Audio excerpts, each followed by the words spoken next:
Hello, नमस्कार दोस्तों। आज हम नेट जेआरएफ पॉलिटिकल साइंस की तैयारी कैसे करें और इसकी बेहतर रणनीति क्या हो, इस पर एक संक्षिप्त परिचर्चा करेंगे। जनरली मैं बहुत डिटेल से परिचर्चा करता हूं, लेकिन आज एक मिडिल पथ अपनाएंगे जिसमें आपको इसके अलग अलग पहलुओं पे मैं बताने की कोशिश करूंगा और आपके बहुत सारे जो कन्फ्यूज़न डाउट्स होते हैं उनको भी क्लियर करेंगे। तो मित्रों, इसमें किस किस बात पे चर्चा करें और कौन कौन सी वो चीज़ है जो आपकी रिक्वायरमेंट है। मैंने बहुत सारे स्टूडेंट से बात की कि वो क्या सोचते हैं। तो जैसा कि आप देख रहे हो, पॉलिटिकल साइंस, हम मोटे तौर पर जो बात रहेगी वो तो पॉलिटिकल साइंस की जो इसकी सिलेबस की रणनीति पे चर्चा रहेगी कि किस तरह से इसकी एक बेस्ट रणनीति रहे, उसके लिए क्या क्या पढ़ा जाना चाहिए और ऐसा कोई तैयारी जिसका आप एक ही बार में तैयारी करो और नेट क्वालिफाई हो जाए और नेट ही नहीं जेआरएफ भी क्वालिफाई हो जाए। तो ऐसी कोई बेस्ट रणनीति अगर आप लोग सर्च करते ही हो, हर कोई जानना ही चाहता है, तो एक लंबा अनुभव है, उस अनुभव के आधार पे कोशिश करूँगा कि आपको एक बेहतर रणनीति मिले। पहली बात, लेकिन ये सारी बात जो करें उससे पहले थोड़ी सी बात इस बात पे कर लेते हैं कि नेट की तैयारी किन विद्यार्थियों को करनी चाहिए और किस तरह के विद्यार्थी जनरली इस एग्ज़ाम्स में बैठते हैं। जैसा कि आपको इतनी मोटी मोटी बात पता है कि नेट जो है वो पीजी जिस सब्जेक्ट से हो उसमें नेट इसकी फुल फॉर्म होती है नेशनल एलिजिबिलिटी टेस्ट, जो यूजीसी मतलब यूनियन ग्रांट कमीशन जो है वो कंडक्ट करवाता है, उनके सुपरविज़न में होती है। आजकल कंडक्ट तो एनटीए करवाता है। लेकिन ये अलग अलग सब्जेक्टों में होती है, पॉलिटिकल साइंस भी उसका एक सब्जेक्ट है। तो जो विद्यार्थी पॉलिटिकल साइंस से पीजी कर रहे हैं और जो विद्यार्थी पॉलिटिकल साइंस से पीजी कर चुके हैं और जिनके मिनिमम परसेंटेज इसमें 55 चाहिए जनरल के लिए और कैटेगरी वाइज जो है 50% होने चाहिए, तो ऐसे विद्यार्थी जो पीजी कर रहे हैं और ऐसे विद्यार्थी जो पीजी कर चुके हैं उन्हें नेट क्वालिफाई करना चाहिए, जिससे कि नेशनल एलिजिबिलिटी टेस्ट क्वालिफाई करने के पश्चात वो अक्रॉस इंडिया में असिस्टेंट प्रोफेसर की जो पोस्ट होती है, चाहे वो गवर्नमेंट सेक्टर हो या प्राइवेट सेक्टर हो, यूनिवर्सिटीज़ हो, उसके लिए एलिजिबल होते हैं, हायर एजुकेशन में पढ़ाने के लिए एलिजिबल हो जाते हैं। तो एक तरह से एक एंट्री है हायर एजुकेशन में करियर बनाने की, उसकी शुरुआत होती है नेट से। जो जेआरएफ होती है वो होती है जूनियर रिसर्च फेलोशिप, और जो विद्यार्थी रिसर्च में नेट के साथ में जेआरएफ मतलब जो रिसर्च करना चाहते हैं, पीएचडी करना चाहते हैं, उनका अगर नेट के साथ जेआरएफ हो जाता है या किन्हीं का नेट हो जाता है तो केवल जेआरएफ के लिए भी अप्लाई करते हैं, तो वो उन्हें भारत सरकार यूजीसी की ओर से जो है एक अच्छी खासी जो है फाइनेंशियल ग्रांट्स मिलती है, मदद मिलती है प्रति माह, खूब अच्छी खासी जो है। इनके क्राइटेरिया तो खैर ईयर टू ईयर बदलते रहते हैं, लेकिन फिर भी जो है आपको जब तक आप पीएचडी करोगे तब तक आपको ये ग्रांट्स मिलती रहती है। ये कन्फ्यूज़न मैं दूर कर दूँ, जनरली विद्यार्थी ऐसा सोचते हैं कि पहले पीजी हो मतलब एमए हो, मास्टर डिग्री हो, उसके बाद में नेट की जाए। ये गलत समझ है। आप अपीयर हो रहे हो प्रीवियस में तभी आपको नेट का एग्ज़ाम्स का फॉर्म फिलअप कर देना चाहिए और नेट क्वालिफाई कर लेते हो तो जिस डेट को नेट क्वालिफाई होती है, जिस डेट को मतलब एग्ज़ाम का रिजल्ट आता है, उसके अगले 2 साल के भीतर पीजी होनी चाहिए। तो आप देख लीजिए कि उन विद्यार्थियों को जो अपीयर हो रहे हैं उन्हें भी पॉलिटिकल साइंस में जो पीजी में अपीयर हो रहे हैं या अपीयर होने की सोच रहे हैं, उन्हें भी नेट में अपीयर होना चाहिए। और मेरा तो यही मानना है कि पीजी होने से पहले अगर नेट हो जाती है तो यही सबसे बेस्ट स्थिति है किसी भी विद्यार्थी के लिए। तो एक तो ये स्थिति है। एक दूसरी स्थिति और भी है कि क्या कोई विद्यार्थी सीधा असिस्टेंट प्रोफेसर दे सकता है।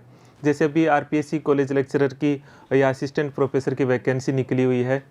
देखिए मित्रों, आजकल जो वैकेंसी आती है उसमें ये लिखा हुआ रहता है कि जब आप इंटरव्यू में बैठोगे तब आपको नेट और पीजी की डिग्री चाहिए। इसका मतलब ये हुआ कि जिन स्टूडेंट्स की नेट नहीं है वो भी असिस्टेंट प्रोफेसर का फॉर्म भर सकते हैं और पीजी और नेट करके वो असिस्टेंट प्रोफेसर के उन विद्यार्थियों के साथ हो सकते हैं जो अभी जो असिस्टेंट प्रोफेसर की तैयारी कर रहे हैं। तो एक मैंने एक संक्षिप्त चर्चा आपके लिए रखी है। अब हम सीधी बात आते हैं कि देखिए विद्यार्थी राजनीतिक विज्ञान की तैयारी कैसे करें जिससे कि जो है आपकी नेट जो है वो हो जाए और जेआरएफ भी हो जाए और साथ साथ में जो है असिस्टेंट प्रोफेसर की भी तैयारी हो जाए। पहली चीज़ तो मैं आपको ये बतला देता हूँ कि जो नेट का सिलेबस है वो सिलेबस इतना वाइड है कि उसके भीतर पॉलिटिकल साइंस का शायद ही कोई पक्ष बचता है। इसलिए नेट जेआरएफ की तैयारी के साथ साथ आपको असिस्टेंट प्रोफेसर या फिर जो पीजीटी या स्कूल लेक्चरर जो दूसरे सेगमेंट के एग्ज़ाम है वो भी तैयारी करनी चाहिए। तो वो सारी एक इंटीग्रेटेड ही तैयारी हो, तो तैयारी इतनी बेहतरीन हो कि नेट का सिलेबस अगर आपने बहुत अच्छे से कवर कर लिया है तो फिर आप अन्य जो एग्ज़ाम्स है पॉलिटिकल साइंस की उनकी भी आप किसी भी स्तर तक का एग्ज़ाम्स हो उसे बहुत अच्छे से क्वालिफाई कर जाओगे। तो ये जो नेट का एग्ज़ाम है उसका जो सिलेबस है उस सिलेबस को देखते हैं कि इसमें टोटल आपको 10 यूनिट मिलेगी और 10 यूनिट में आपको 100 क्वेश्चंस होंगे। हर क्वेश्चंस 2 अंक का होगा, मतलब 200 नंबर का पेपर होगा। एक फर्स्ट पेपर होता है उसमें 50 क्वेश्चंस होते हैं और उसमें हर क्वेश्चंस 2 नंबर का होता है। तो ये तो सेकंड पेपर है, जैसे सब्जेक्ट का है ये तो सेकंड पेपर होता है। फर्स्ट पेपर होता है उसमें 50 क्वेश्चंस होते हैं और हर क्वेश्चंस होता है वो 2 अंक का होता है, मतलब 100। टोटल जो नेट का एग्ज़ाम है वो कितना हो गया, 300 मार्क्स का हो गया। कट ऑफ कितनी रहती है, आप इसका कोई फिक्स क्राइटेरिया तो है नहीं। जो टोटल स्टूडेंट अपियर होते हैं उसके 6% जो टॉप स्टूडेंट है उनको ले लेते हैं नेट के लिए। तो आप देखिए कि लगभग प्रीवियस ईयर्स का अगर आप देखें कि कट ऑफ कितनी रही है, अभी तक ये कट ऑफ ये मान के चलिए 50, 50 और 60 के बीच में ही रही है। मतलब 55 तक नेट हो जाती है, 58 और 60 तक जो है जेआरएफ हो जाती है। और दूसरी महत्वपूर्ण बात है कि नेगेटिव मार्किंग होती नहीं है। इसका मतलब ये हुआ कि नेट बहुत इजी एग्ज़ाम है, इसको क्वालिफाई करना अगर इस दृष्टि से देखा जाए, क्योंकि अगर आपको नेगेटिव मार्किंग नहीं है तो कन्फर्म रूप से जो है आपको अगर 40% क्वेश्चंस आ रहे हैं तो बाकी के क्वेश्चंस कुछ अनुमान से, कुछ जिसे कहते हैं कि कुछ कम आ रहे हैं तो भी ठीक हो गया, तो भी कुल मिलाकर के जो है ये एग्ज़ाम क्वालिफाई हो जाता है। लेकिन चूँकि मैंने आपको बताया कि केवल नेट क्वालिफाई या जेआरएफ क्वालिफाई करना ही उद्देश्य नहीं होना चाहिए। उद्देश्य यह होना चाहिए कि इसके साथ आपकी इतनी बेहतरीन तैयारी हो कि आप असिस्टेंट प्रोफेसर के जो अलग अलग स्टेट के एग्ज़ाम्स है वो भी आपके क्वालिफाई हो जाए और उनकी भी तैयारी हो जाए, तो तैयारी ही बहुत बेहतरीन हो। दूसरी बात यह है कि अगर कट ऑफ कम जाती है तो इसका मतलब यह हुआ कि अगर कट ऑफ कम जाती है तो नेट क्वालिफाई करना बहुत ईजी होगा।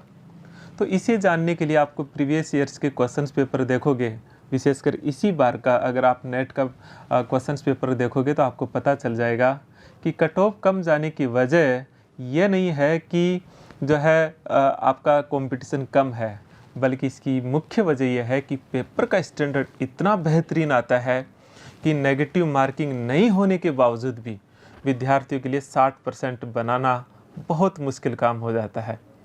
इसीलिए नेट के जो स्टैंडर्ड है क्वेश्चन पेपर का वो आगे फिर सबके लिए एक माइलस्टोन का काम करता है।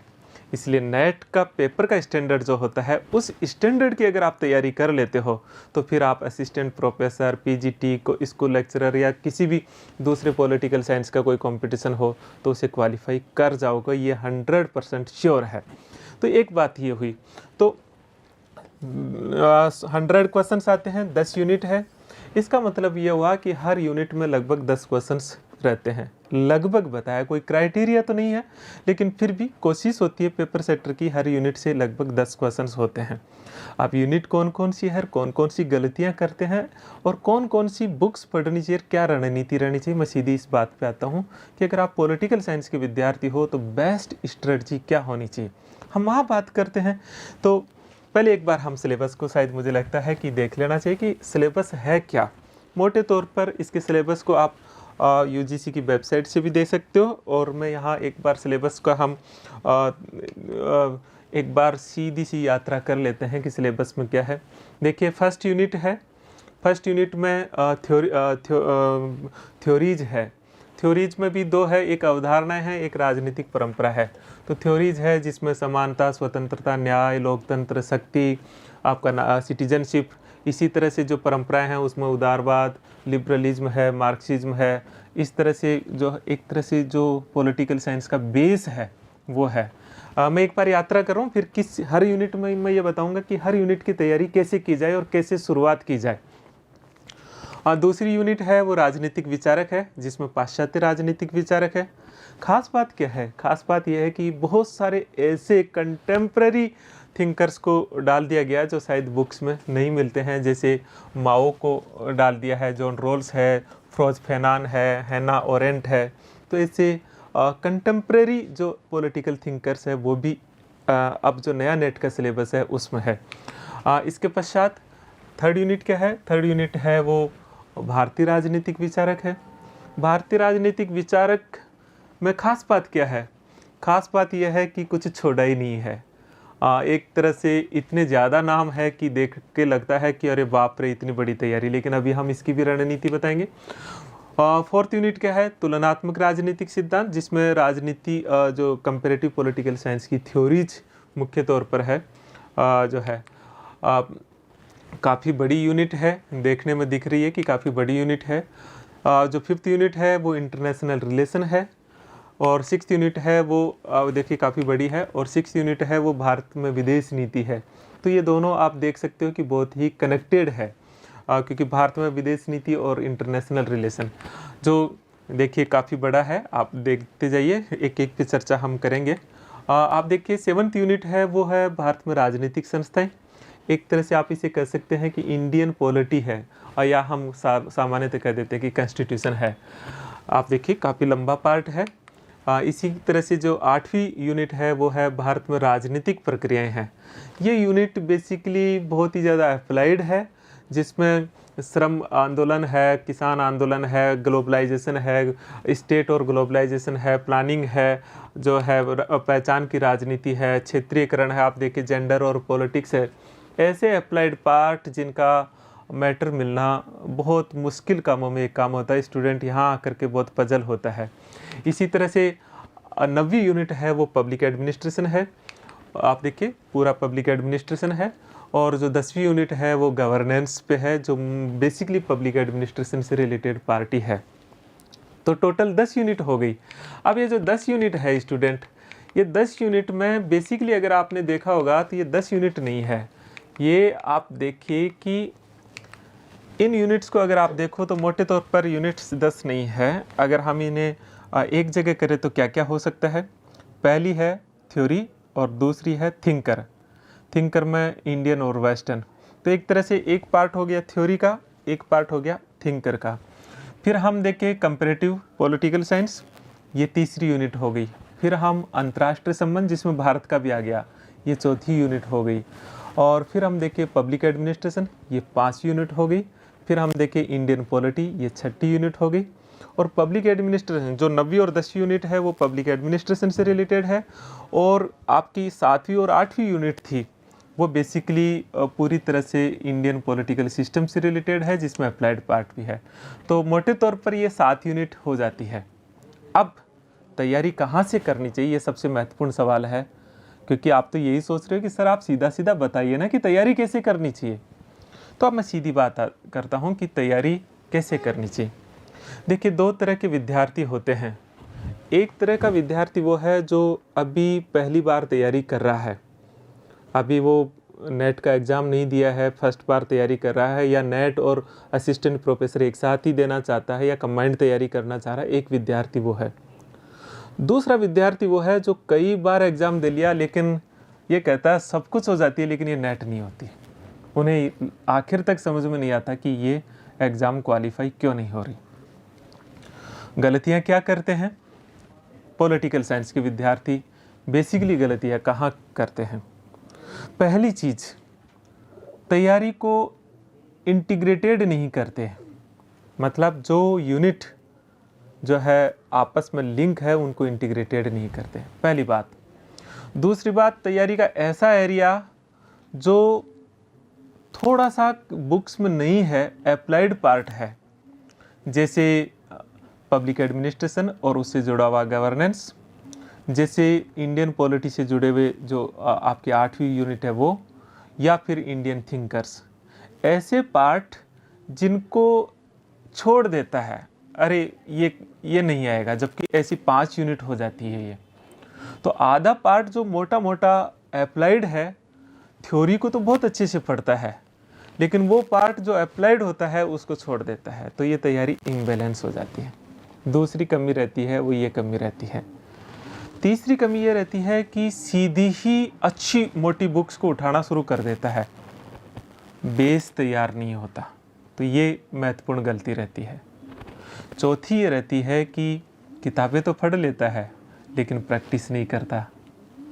पांचवी और सबसे महत्वपूर्ण कमी ये रहती है कि बहुत ज़्यादा सरल मान लेता है, कंसेप्ट क्लियरिटी पर फोकस नहीं रहता, धीरज नहीं होता है, भागने की कोशिश करता है, और इसलिए कोई जैसी तैसी कोई गाइड मिली जिसमें मोटे मोटे सिलेबस के टॉपिक हो, उसको लेकर के तैयारी शुरू कर देता है और सोचता है मेरी तैयारी होगी। तो ये मोटी मोटी गलतियाँ स्टूडेंट करते हैं। करना क्या चाहिए? शुरुआत कहाँ से करनी चाहिए? वो विद्यार्थी जिन्होंने अभी तक नेट नहीं दिया है, उनके लिए विशेष बात है कि उन्हें कहाँ से शुरुआत करनी चाहिए। मैं मेरा अनुभव बता रहा हूँ। उन्हें NCERT की 4 बुक्स आती है, वो लेनी चाहिए। NCERT की ये 4 पुस्तकें लेकर के तैयारी शुरू करने से पहले कम से कम 2 या 3 बार रीडिंग लगा दें। फिर उसके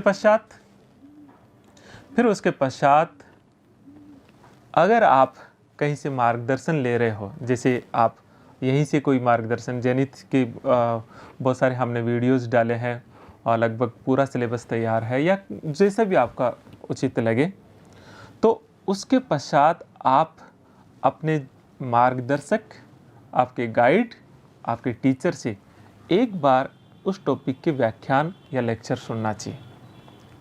और जब भी लेक्चर सुनो तो गलती क्या करते हैं? गलती ये करते हैं कि लेक्चर ऐसे सुनते हैं जैसे तो 2 काम एक साथ कर रहे हो। लेक्चर पूरे इत्मीनान से सुने, और जब भी लेक्चर सुने तो आपकी कॉपी पेन साथ में हो और साथ में नोट्स बनाते जाइए। ये नोट्स डायग्राम वाइज बने बेहतरीन है, कीवर्ड वाइज बने बहुत बेहतरीन है, लेकिन ये आपका एक नोट्स का सेट तैयार हो जाए। ये सेकंड स्टेज है। थर्ड स्टेज फिर टेक्स्ट बुक, उस टॉपिक से संबंधित जो बेस्ट टेक्स्ट बुक है वो उठाइए।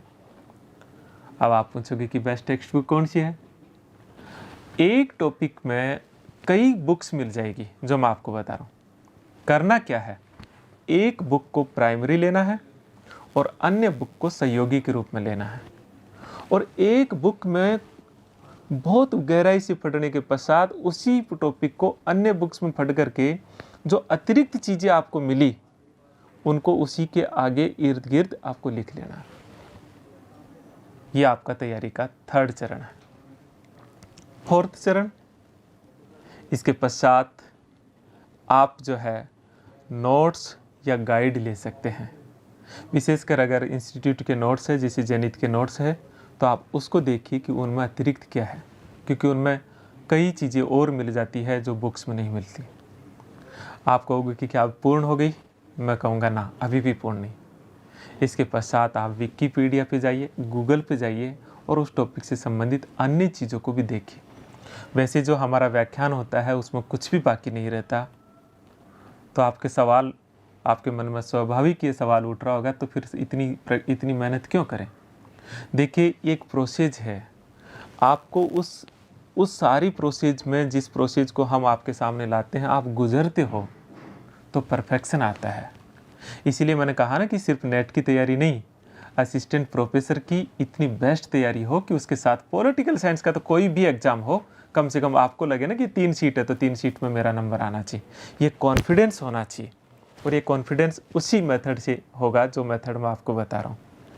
आप कहो कि इसके पश्चात तो हो गया ना सर, रुक जाना चाहिए। मैं कहूँगा अभी भी नहीं। तो अब क्या? अब आपको उस टॉपिक से संबंधित जो प्रीवियस ईयर्स के क्वेश्चंस रह गए, जो आए हैं अब तक, उनको सोल्व कीजिए। वो सोल्व हो गए तो आप कहोगे कि उसके पश्चात तो काम खत्म? नहीं, मैं कहूँगा अभी भी काम खत्म नहीं हुआ।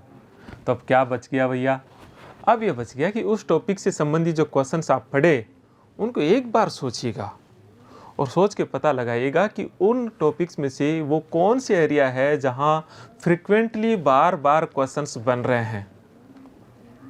उन एरियाज को आप बुक्स में जाइए या अपने नोट्स में कि ये पॉइंट वो है जहाँ से बार बार क्वेश्चंस बनते हैं। उसके पश्चात आप जो आपने एक प्राइमरी बुक ली थी, टेक्स्ट बुक ली थी, उसका बार बार रिवीजन करते रहिए। जो आपने क्लास नोट्स के साथ जो क्लास के साथ में अपने क्लास नोट्स बनाया उसका रिवीजन करते रहिए। आपकी तैयारी हो गई। ये एक मेथड मैं आपको बताया हूँ। अब महत्वपूर्ण सवाल आता है कि कौन कौन सी बुक्स पढ़नी चाहिए, कौन सी टेक्स्ट बुक है। तो देखिए एनसीईआरटी तो सबकी हो गई, इसका तो मैं अलग अलग बताऊँगा नहीं। पहली चीज़ जो पहला पार्ट आता है वो आता है राजनीतिक सिद्धांत। मेरा ऐसा मानना है विद्यार्थियों की इस पार्ट से शुरुआत न करके अगर आप पॉलिटिकल साइंस की तैयारी वेस्टर्न पॉलिटिकल थिंकर से करो तो बहुत बेहतरीन रहेगी। क्योंकि वेस्टर्न पॉलिटिकल थिंकर जो है उनकी बहुत सारे विचार यहाँ आ जाएंगे। जैसे न्याय ये टॉपिक है, इमेजिन करो कि न्याय आप टॉपिक पढ़ रहे हो, कि न्याय आपका टॉपिक है, ये जो न्याय टॉपिक है। लेकिन आप जब थिंकर पढ़ोगे तो देखिए जॉन रॉल्स है, नहीं है, आपका प्लेटो है, आपका अरस्तु है, इनमें सब में क्या आ जाता है? न्याय आ जाता है। इसका मतलब थिंकर पढ़ने के पश्चात अगर आप थ्योरी पढ़ते हो तो आपकी बेहतरीन समझ विकसित होती है। लेकिन ऐसा भी नहीं है कि थिंकर पढ़ने मात्र से थ्योरी पे पकड़ बन जाए, क्योंकि उस पर फिर और भी कई पक्ष होते हैं। क्योंकि बेसिकली थ्योरीज का ओरिजिन फिलोसफी से हुआ है, इनके ज़्यादातर विचारक है वो फिलोसोफर है। एक गलती ये भी करते हैं पॉलिटिकल साइंस के विद्यार्थी कि सामान्यतः जो फिलोसॉफिकल एंगल है उस पर ज़्यादा फोकस नहीं देते, जबकि जितनी भी थ्योरी और विचार है वो फिलोसॉफी से उठ के आए हैं। इसलिए फिलोसॉफिकल एंगल से देखना चाहिए। जैसे ज़्यादातर व्याख्यान में मैं जो उठाता हूँ टॉपिक को, वो दर्शन शास्त्र से उठाने के पश्चात पॉलिटिकल साइंस में आता हूँ। उसकी वजह यह है क्योंकि उससे नींव बहुत मजबूत बन जाती है। तो सबसे पहले वेस्टर्न पॉलिटिकल थिंकर्स आप ले। इसका एक तरीका ये भी हो सकता है कि कंसर्निंग थिंकर्स के साथ में वो थ्योरी ले सकते हैं। कौन सी बुक सबसे अच्छी रहे अगर वेस्टर्न पॉलिटिकल थिंकर? सबसे पहले शुरुआत यहाँ से करनी चाहिए। मतलब एक दो तरह से शुरुआत करते हैं। एक शुरुआत यहाँ से होगी, दूसरी पैरेलल तैयारी हमारी कहाँ चलनी चाहिए? पैरेलल तैयारी इंडियन पॉलिटिकल सिस्टम की भी शुरू हो जानी चाहिए। लेकिन ये शुरुआत कर सकते हैं। यहाँ तैयारी किस पुस्तक से करें? इसमें जो सबसे अच्छी पुस्तक आप है वो है प्रोफेसर पी.डी. शर्मा जी। आप एक पुस्तक तो ये है, और कौन कौन सी पुस्तक है? एक पुस्तक ले सकते हो आप इसमें जे.पी. सुध, प्रोफेसर जे.पी. सुध, और एक पुस्तक बी.एल. पड़िया।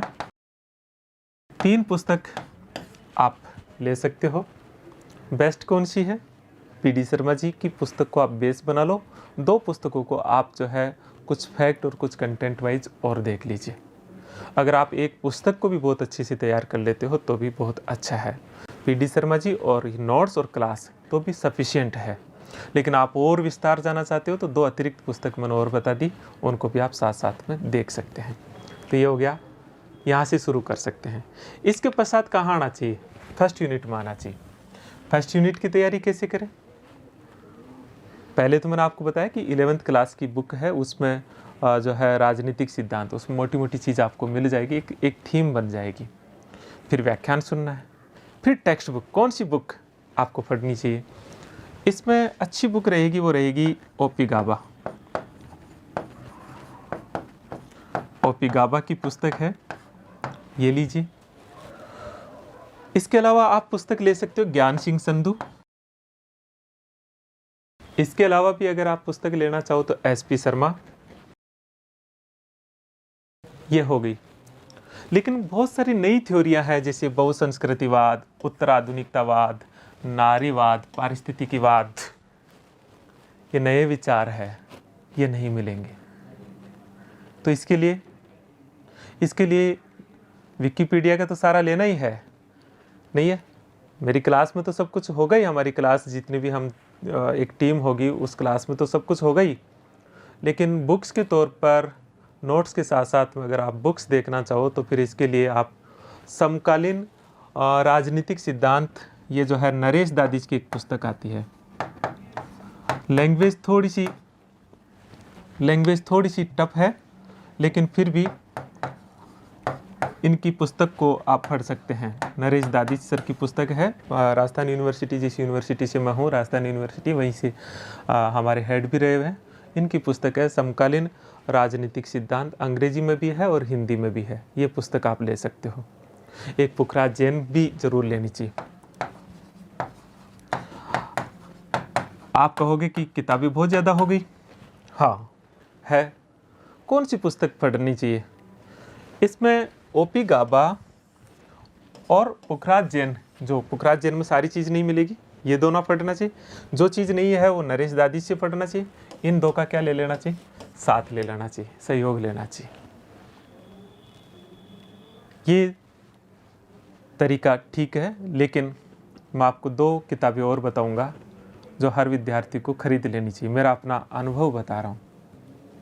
ये 2 पुस्तक है, ओपी गाबा की 2 पुस्तक आती है। एक पुस्तक है राजनीतिक विज्ञान विश्वकोश, लिख लीजिए, राजनीतिक विज्ञान विश्वकोश, और दूसरी पुस्तक है राजनीतिक विचारक विश्वकोश। ये दोनों पुस्तकों में बहुत सारी जो टॉपिक है वो ऐसे सिलेबस वाइज तो नहीं है, लेकिन मैक्सिमम थ्योरी के पार्ट आपको मिल जाएंगे। तो ये 2 पुस्तकें और ले सकते हो। तो मैंने 2 महत्वपूर्ण पार्ट आपको बताए हैं जो पॉलिटिकल साइंस के आधार हैं। इनके पढ़ने से आपका आईआर की बहुत सारी थ्योरियां हैं वो भी क्या होती जाएगी, क्लियर होती जाएगी, उनका भी एक बेस बन जाएगा। इसके पश्चात भारतीय राजनीतिक विचारक। इसमें गलती क्या करते हैं? चूंकि ये इतिहास से जुड़ा हुआ पार्ट है, इसीलिए इस पार्ट को, चूंकि इसमें इतिहास से जुड़ा हुआ भी पार्ट है, इसे अगर आप शुरुआत में पढ़ोगे तो उतनी बेहतरीन समझ नहीं बनेगी, क्योंकि भारतीय राजनीतिक विचारों के जो विचार है वो पाश्चात्य राजनीतिक विचारों से लिंक करके आप देखोगे तो बेहतरीन समझ बनेगी। इसके लिए मैं सिर्फ एक ही पुस्तक बता रहा हूँ, ज़्यादा नहीं है। आपको थोड़ा सा रिलीफ भी मिला होगा। इसके लिए आप पढ़िएगा पुखराज जैन, ये पुस्तक ले लीजिए। साथ ही विकिपीडिया का सहारा ज़रूर लीजिए। इसमें ज़्यादा नहीं है, बहुत जल्दी हो जाएंगे, तो इनको आप कर लीजिए, क्योंकि इसमें आप देखिए अंबेडकर भी है, सावरकर भी है, एम.एन. रॉय भी है, जयप्रकाश नारायण भी है, दीनदयाल उपाध्याय भी है। कोशिश कीजिए इस टॉपिक के संक्षिप्त में नोट्स बना ले, फैक्ट विचार, ताकि आपको बड़ा रिवीजन नहीं करना पड़ेगा। लेकिन इस पार्ट पे फोकस ज़रूर रखिएगा, क्योंकि स्टूडेंट जो है यहाँ गलती करते हैं। इसके पश्चात यूनिट 4 तुलनात्मक राजनीतिक विश्लेषण। इसमें राष्ट्रवाद, राज्य के सिद्धांत, बहुत सारे जो है आईआर के जो है तुलनात्मक राजनीति की जो बहुत सारी थ्योरीज है वो आएगी।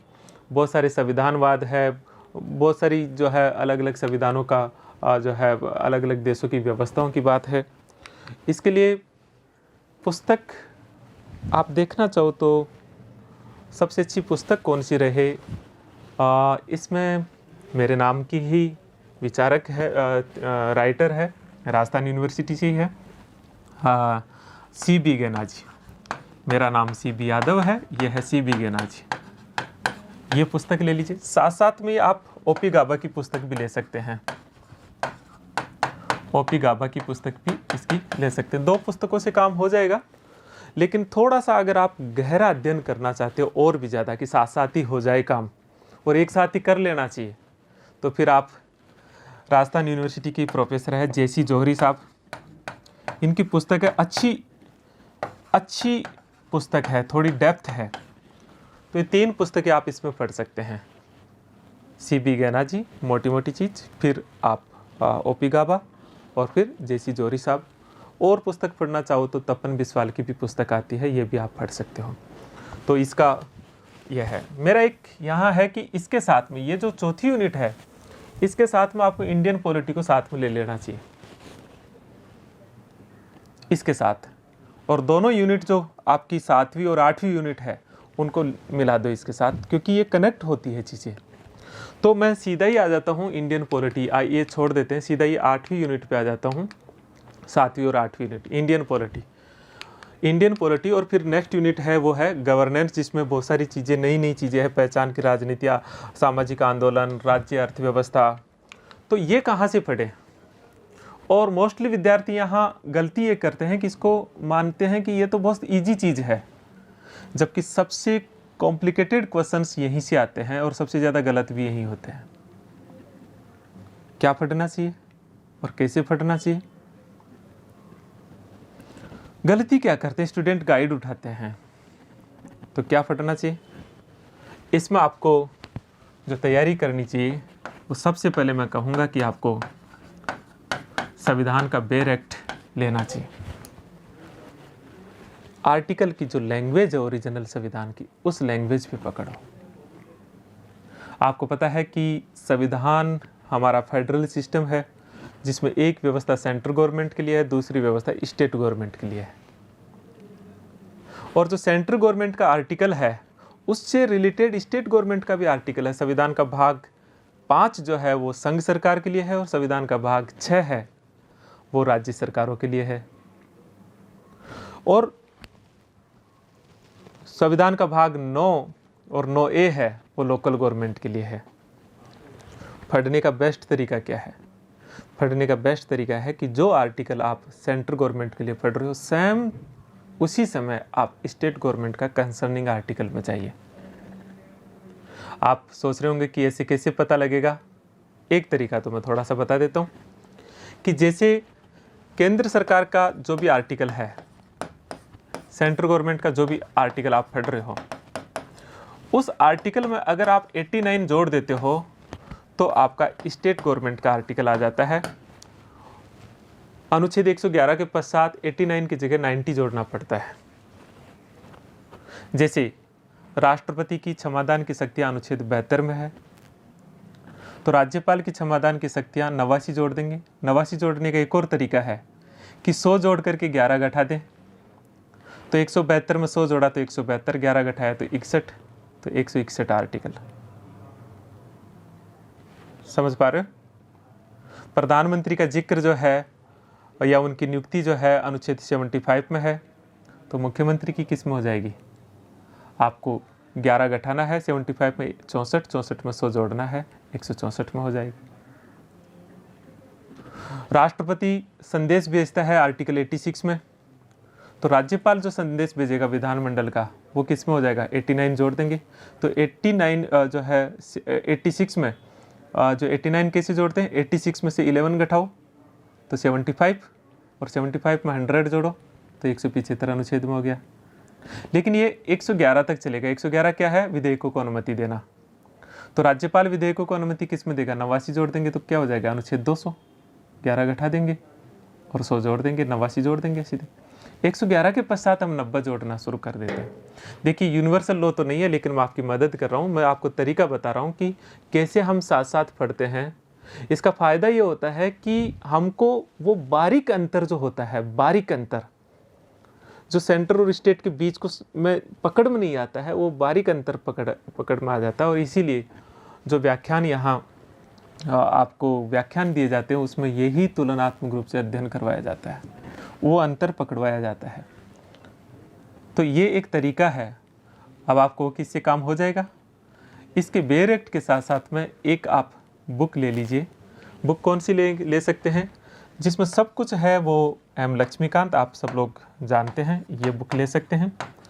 एम लक्ष्मीकांत की अच्छी बात यह है कि इसमें सारी चीज़ें मिल जाती है, लेकिन सबसे अच्छी बुक नहीं है, लेकिन सब चीज़ें हैं, अपडेट है, इसलिए ये एग्ज़ाम के लिए सबसे ज़्यादा रेलेवेंट हो जाती है। लेकिन एक पुस्तक ऐसी लेनी चाहिए जिसमें इश्यूज़ को थोड़ा डिस्क्राइब किया हुआ हो, और इश्यूज़ को डिस्क्राइब किया हुआ और जो कंटेम्प्रेरी चीज़ें हो जिसमें। इसके लिए मेरी एक पुस्तक आई है जिसका नाम है देश के विमर्श। देश के विमर्श आप मार्केट में भी देख सकते हैं। देश के विमर्श, समकालीन उभरते हुए मुद्दे, लेखक CB यादव, मतलब मैं। मैं प्रचार नहीं कर रहा हूँ, लेकिन इस पुस्तक में कंटेम्प्रेरी इश्यूज पे जो पॉलिटिकल साइंस के और आईआर के हैं उन पे बहुत सारे आर्टिकल मिलेंगे जिससे आप अपडेट हो जाओगे उसमें, तो ये कर सकते हो। तो ये जो तरीका है, ये तरीका बेस्ट रणनीति होगी इंडियन पॉलिटी की। अब बात आती है इसके साथ ही भारत में राजनीतिक प्रक्रियाएं। देखिए, ये एक ऐसा पार्ट है जो बहुत ज़्यादा अप्लाइड है, पर्टिकुलर एक जगह मैटर नहीं मिलेगा। इसके लिए आपको बहुत मेहनत करनी पड़ेगी।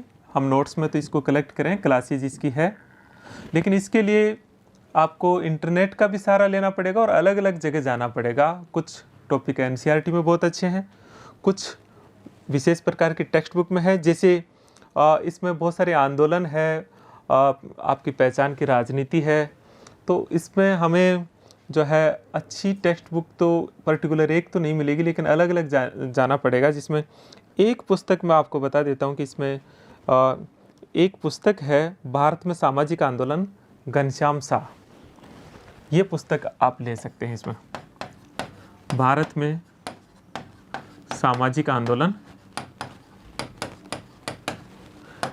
राइटर का नाम है घनश्याम शाह। इसके अलावा आप इसमें जो नोट्स है, हमारे नोट्स है, या इंटरनेट पे कई आपको पीडीएफ फाइल मिलेगी, वो भी इसमें मदद करेगी। तो ये पार्ट को थोड़ा सा होता है ना कि जागरूक रह के तैयारी करने वाली बात वो है। इसके बहुत सारे टॉपिक जो है मेरी पुस्तक देश के विमर्श में भी मिल जाएंगे।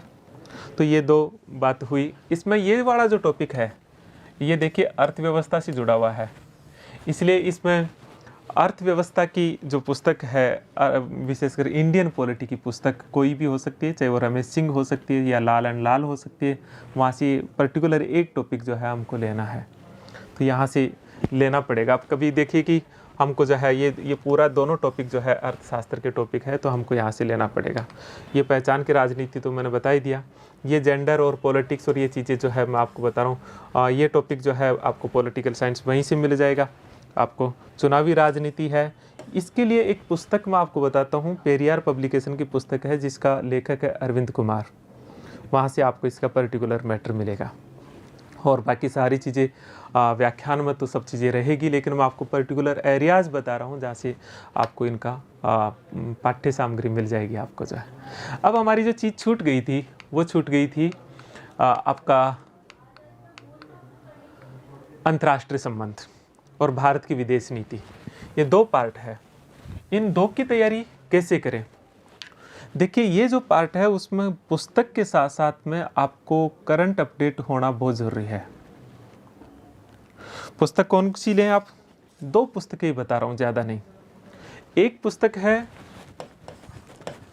तपन बिस्वाल और दूसरी पुस्तक है बीएल पड़िया। और भी लेना चाहो तो पुष्पेश पंत की पुस्तक है, पुष्पेश पंत की पुस्तक है। तीसरी पुस्तक ये भी ले सकते हो, लेकिन दो पुस्तक ले लीजिए।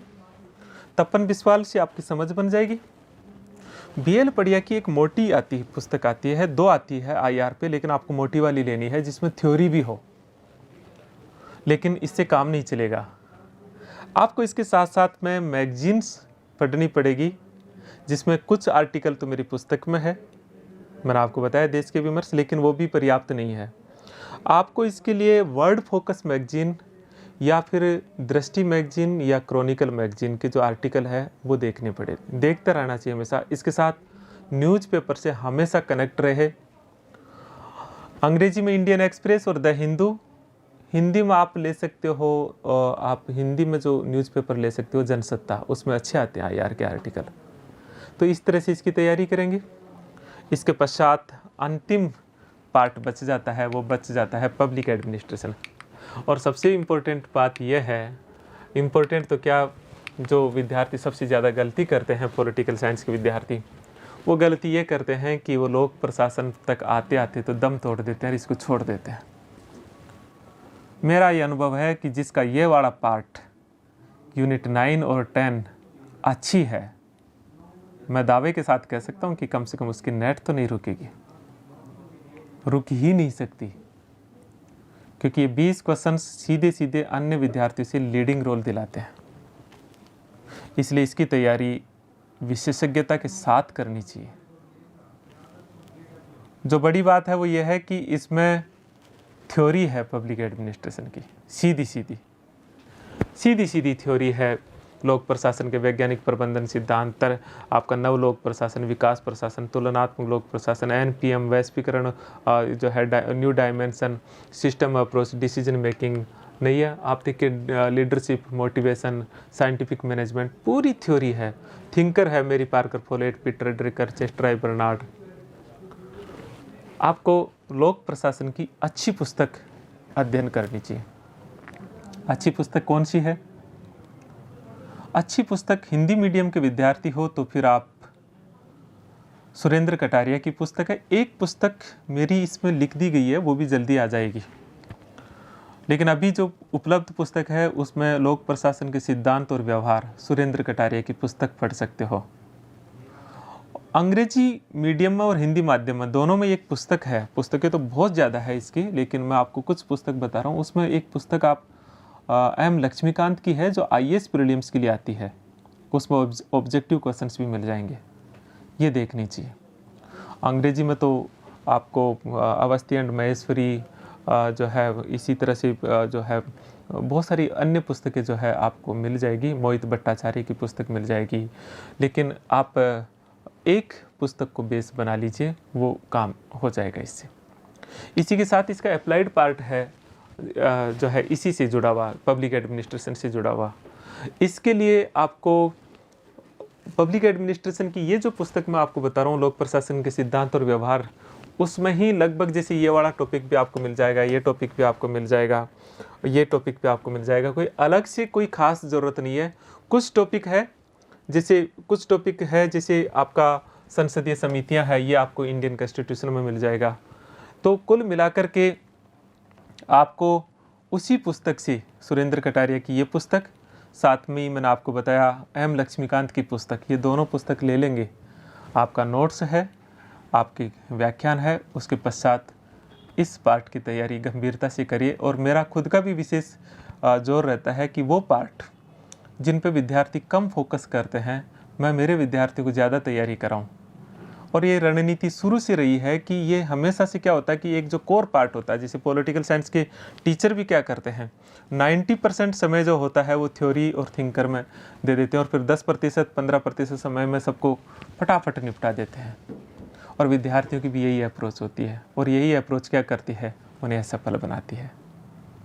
इसीलिए नेट जेआरएफ की तैयारी या असिस्टेंट प्रोफेसर के साथ साथ इंटीग्रेटेड तैयारी अगर आप करो, तो फिर उसके लिए ज़रूरी है कि आप अच्छी टेक्स्ट बुक, अच्छे टीचर और अच्छे जो प्रैक्टिस सेट, अब मैंने फिर आपको प्रैक्टिस सेट वाली बात, हर यूनिट की नहीं, हर टॉपिक के बाद में उस टॉपिक के पीछे आए हुए क्वेश्चंस को साथ साथ निकालना है।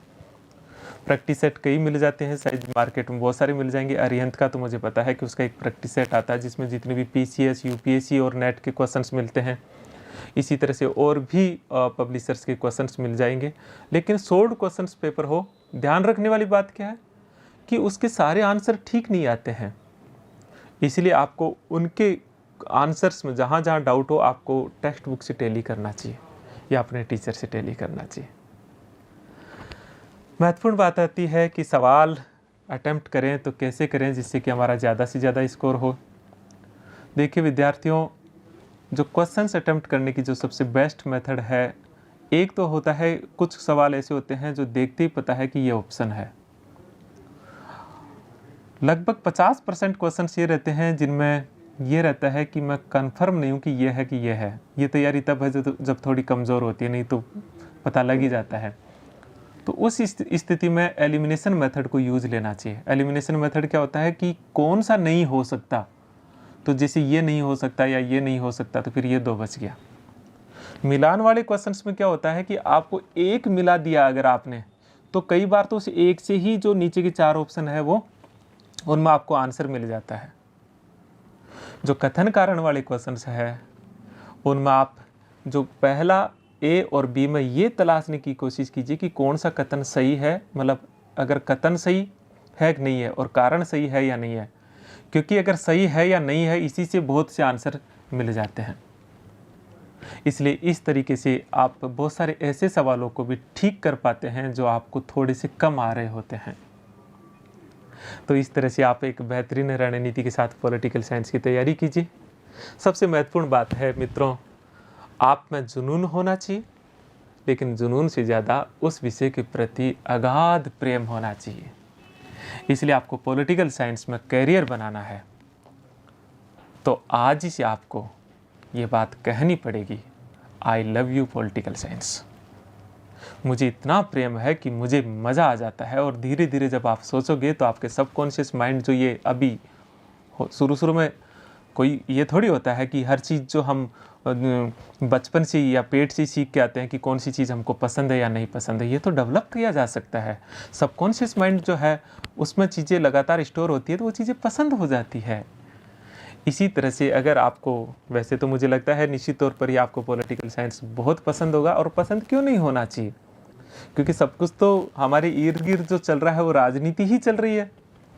लेकिन अगर थोड़ा कम है या मन कम लगता है या थोड़ी नींद आती है तो फिर आप ये कहना शुरू कीजिए कि दुनिया में पॉलिटिकल साइंस से बढ़िया कोई सब्जेक्ट नहीं है। और मुझे उससे इतना गहरा लगाव है कि जब मैं उसको पढ़ने लगता हूँ या लगती हूँ तो ये बस मैं उसको छोड़ने का मन नहीं करता। जब मैं सर से व्याख्यान सुनता हूँ या सुनती हूँ तो ये लगता है कि बस सुनते जाइए, ऐसा होगा भी। तो आपकी एक मदद करने की कोशिश की है, आप अपने कमेंट्स लिखिएगा। मैंने मेरी एक कोशिश की है, निश्चित तौर पर ही मुझे विश्वास है कि मेरी इस कोशिश से आपको एक दिशा ज़रूर मिली होगी। तो फिर किसी अन्य टॉपिक पर दोबारा मिलेंगे हम। आज इसी वार्तालाप को यहीं ख़त्म करते हैं। मस्त रहिए, स्वस्थ रहिए, सुरक्षित रहिए, तंदुरुस्त रहिए। Thank you.